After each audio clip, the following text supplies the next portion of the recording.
Kenan Thompson might be the longest-running Saturday Night Live cast member these days, but there was a moment early on where he seriously considered leaving it all behind. The comedian, who has been a mainstay on the series since he joined in 2003, reveals in his new memoir, When I Was Your Age, Life Lessons, funny stories and questionable parenting advice from a professional clown, that a slew of mistakes during his first few years on the late-night sketch comedy show left him feeling like he was on the chopping block.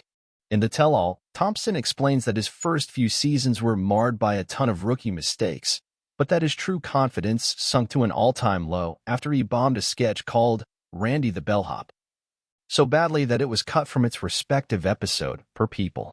The bit featured Thompson as the titular bellhop who attempts to help Alec Baldwin and SNL alum Rachel Dratch get situated in their hotel room in all the wrong ways. I was excited for the first opportunity to showcase my chops on the big stage, he writes.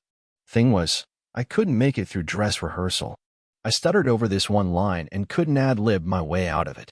Unable to recover from the flub, Thompson writes that he quickly spiraled into a full-on panic that was so bad it led someone else to utter an involuntary, "Oh no."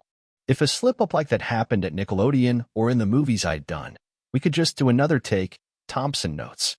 At SNL, there was a lot riding on the live performance, obviously, and to no one's surprise, the sketch didn't make it to air. While Sean Shannon, the writer of the sketch, was ultimately understanding about Thompson ruining the skit, The Good Burger 2-star writes that he and every other writer avoided me like COVID in the aftermath of the incident, and that he thought he'd never get a character of my own again. When the season finished, I didn't even think I'd be asked back, he writes. I knew I needed to get better at writing my own characters and prayed I'd get another season to take a stab at it. The good news, Thompson was brought back. The bad news was, however, that he frequently received zero airtime during the show and almost quit as a result. I was like, what the hell am I doing here? He asks. I was famous enough that people were trying to follow me off the subway, but I couldn't get on the show. The lack of opportunities led Thompson to wonder if there was space at SNL for my kind of comedy. Feeling let down, he says that he reached out to co-star Maya Rudolph to ask why he was still on the show at all. He writes, "It was a no-brainer," she said. "We could tell you were ready and you're adorable." We all said, obviously, it's Kenan. Rudolph's stamp of approval helped Thompson get back on his feet. To be complimented by someone you admire was humbling and enlightening, he says. I wasn't just a kid laughing at his own jokes in front of the mirror. I'd been validated.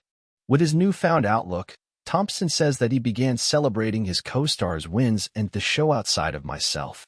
It all paid off in the long run, as he writes. After being promoted to team player, I was in a cold open for the very first time screaming, live from New York, it's Saturday night. And let me tell you, that never gets old. It's exciting every single time.